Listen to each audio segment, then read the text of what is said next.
Good morning students, let's try chemistry. बेटा आज की हमारी वीडियो है एनसीईआरटी के important questions of your complete physical chemistry. ठीक है, तो जो हमारा फर्स्ट चैप्टर है सॉल्यूशंस, आज हम उसके इम्पॉर्टेंट क्वेश्चंस करने जा रहे हैं बेटा। कि एनसीईआरटी के ऐसे कौन कौन से क्वेश्चंस हैं जो हर बार एग्ज़ाम में आते हैं, कई बार आए हुए हैं और फिर से आने के चांसेस हैं। ठीक है, तो आपका जो फर्स्ट क्वेश्चन है that is question number 1। Solution को डिफ़ाइन करना है। ठीक है, कितने टाइप्स होते हैं सॉल्यूशंस के वो आपको बताना है और ब्रीफली एक्सप्लेन करना है ईच टाइप को एग्जांपल के साथ। ठीक है बच्चा, इस वीडियो में मैं आपको सिर्फ क्वेश्चंस बताऊंगी। आंसर्स के लिए मैंने डिफरेंट वीडियो अपलोड कर रखी है आप लोगों के लिए। सारे क्वेश्चंस के आंसर्स उसके अंदर हैं। आप मेरा चैनल स्क्रॉल कीजिए, वहाँ पर आपको मेरे सारे वीडियोज़ मिल जाएंगी।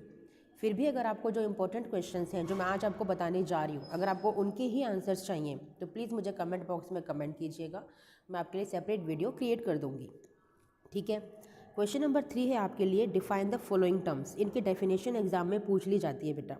Then question number 4 is very important, ये न्यूमेरिकल एग्जाम में कई बार आया हुआ है। ठीक है, then question number 7 is important. Okay, a solution is obtained by mixing 300 gram of 25% solution and 400 gram of 40% solution by mass। आपको मास परसेंटेज कैलकुलेट करना है। इंपॉर्टेंट क्वेश्चन है, इजी भी है। Then question number 9 is important. ठीक है, chloroform है जो ड्रिंकिंग वाटर में मिक्स हो गया है, उसका कॉन्टेमिनेशन लेवल आपको दे रखा है 15 पार्ट्स पर मिलियन। इसके बाद आपको एक्सप्रेस करना है इसको परसेंटेज बाय मास, यानी कि मास परसेंटेज निकालना है और आपको मोलैरिटी भी इसकी निकालनी है। ठीक है, इंपॉर्टेंट है। क्वेश्चन नंबर 10 इज़ इम्पॉर्टेंट कि मोलिकुलर इंटरेक्शन बताना है आपको अल्कोहल और वाटर में और उसका क्या रोल होता है। एक्चुअली यहाँ पे हाइड्रोजन बॉन्डिंग होती है, आपको पता है। ठीक है, जिसकी वजह से यहाँ पे कुछ डेविएशंस में चेंज आते हैं, पॉजिटिव या नेगेटिव। वो सब मैंने आपको अपनी थ्योरी की वीडियोज़ में, सॉल्यूशंस की वीडियोज़ में बताया हुआ है, तो वहाँ जाके आप ज़रूर देखिए। क्वेश्चन नंबर 11 इज़ इम्पॉर्टेंट कि why do gases always tend to be less soluble in liquids as the temperature is raised. यह हेनरीज लॉ को स्टेट करता है। ठीक है, क्वेश्चन नंबर 12 इज़ इम्पॉर्टेंट, आपका हेनरीज लॉ बताना है और इसके important applications. Very very important question बेटा। ठीक है, question number 14 is very important, positive negative deviations आपको एक्सप्लेन करनी है और इनका जो डेल्टा एंथैल्पी ऑफ मिक्सिंग होता है वो कैसे रिलेट करता है पॉजिटिव और नेगेटिव डेविएशंस में, वो आपको एक्सप्लेन करना है। ठीक है, इसके बाद इस चैप्टर से जो क्वेश्चन इंपॉर्टेंट है वो है आपका question number 40।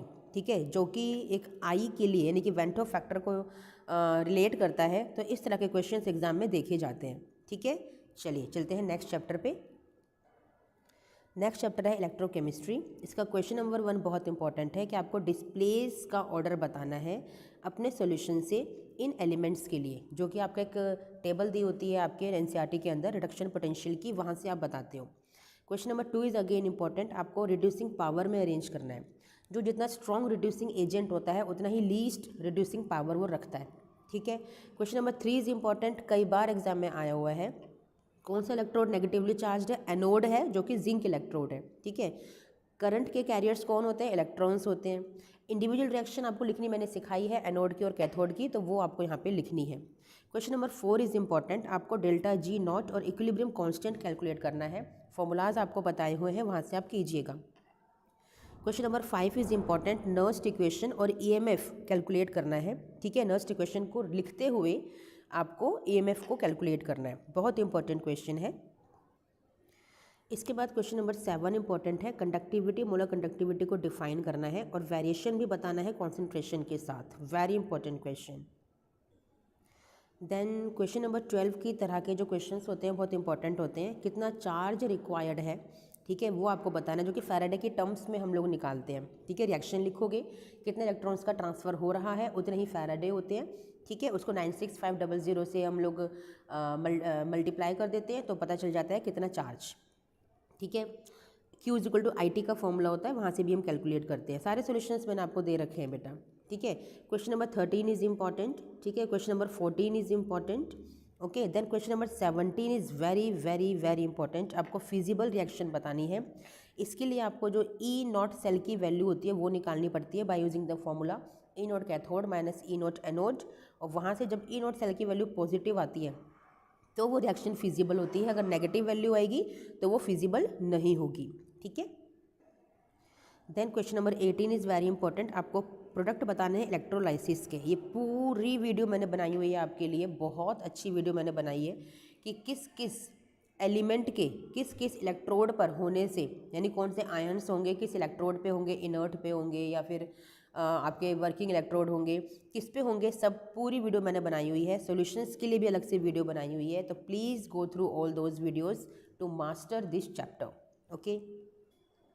Now physical chemistry का आपका लास्ट चैप्टर है, दैट इज़ केमिकल काइनेटिक्स। इसका फर्स्ट क्वेश्चन बहुत इंपॉर्टेंट है कि आपको order of the reaction find करना है और डायमेंशन। डायमेंशन का मतलब होता है इनकी यूनिट्स। ठीक है। Then question number 2 is important, कई बार एग्जाम में आया हुआ है, 2 साल पहले भी आया था और फिर से आने के चांसेस है। Question number 3 is important, decomposition of ammonia से रिलेट करता है। जीरो ऑर्डर रिएक्शन होती है डिकम्पोजिशन ऑफ अमोनिया, आपको रेट ऑफ प्रोडक्शन बताना है। ठीक है। Question number 4 is also important. Question number 5 is very important, theoretical question है, how the rate of chemical reaction be affected, तो वो फैक्टर्स आपको बताने हैं। Question number 6 is again important, बहुत इंपॉर्टेंट है, हर बार एग्जाम में आता है इस तरह का एक question. Question number 7 is very important कि इफेक्ट ऑफ टेम्परेचर आपको बताना है on the rate constant of a reaction, और ये जो टेम्परेचर है कैसे अफेक्ट करता है रेट कांस्टेंट को जब हम क्वांटिटेटिवली रिप्रेजेंट करते हैं। यहाँ पे आप अरेनियस इक्वेशन को फॉलो करते हो। ठीक है, इंपॉर्टेंट है। इसके बाद केमिकल काइनेटिक्स में इस तरह के क्वेश्चन बहुत देखे जाते हैं, 2 क्वेश्चन एटलीस्ट आते हैं। ठीक है। सूडो फर्स्ट ऑर्डर रिएक्शन का आपको पूरा टेबल दे रखा होता है, आपको एवरेज रेट ऑफ रिएक्शन निकालना होता है। ठीक है। ऐसे क्वेश्चन नंबर 9 बहुत इंपॉर्टेंट है। एक्चुअली जो आपको ये जितने भी न्यूमेरिकल्स हैं ना केमिकल काइनेटिक्स के, बहुत ईजी होते हैं, इसलिए ये मैक्सिमम इंपॉर्टेंट होते हैं। क्यों? क्योंकि मैक्सिमम बोर्ड एग्जाम में यही क्वेश्चंस दिए जाते हैं। सीबीएसई आपके दुश्मन नहीं है कि आपको फेल करना है, वो आपको ऐसे क्वेश्चंस देती है कि आप इजीली अटेम्प्ट कर पाओ। अब आप पढ़ के ही नहीं जाओगे तो सीबीएसई क्या करे इसके अंदर। ठीक है ना, पढ़ के जाओगे तो सारे क्वेश्चन आप अटेम्प्ट कर पाओगे। सिमिलरली क्वेश्चन नंबर 10 बहुत इंपॉर्टेंट है आपका, क्वेश्चन नंबर 11 बहुत इंपॉर्टेंट है आपका। ठीक है। क्वेश्चन नंबर 12 भी बहुत इंपॉर्टेंट है आपका। ऐसे ही क्वेश्चंस एग्जाम में आपको एटलीस्ट 1 या 2 तो मिलेंगे ही मिलेंगे। फिर क्वेश्चन नंबर 13 बहुत इंपॉर्टेंट है, हाफ लाइफ कैलकुलेट करनी है फर्स्ट ऑर्डर के लिए, 0.693/K इसका फॉर्मूला होता है। इसके बाद क्वेश्चन नंबर 14 तो इतनी बार एग्जाम में आया हुआ है कि बस पूछो मत, ये क्वेश्चन तो बहुत ही इंपॉर्टेंट होता है। देन क्वेश्चन नंबर 18, इसको तो बिल्कुल मत छोड़ना बेटा, ये क्वेश्चन तो 100% एग्जाम में आएगा ही आएगा, बहुत फेवरेट क्वेश्चन है सीबीएसई का। ठीक है। Then question number 19 is very important.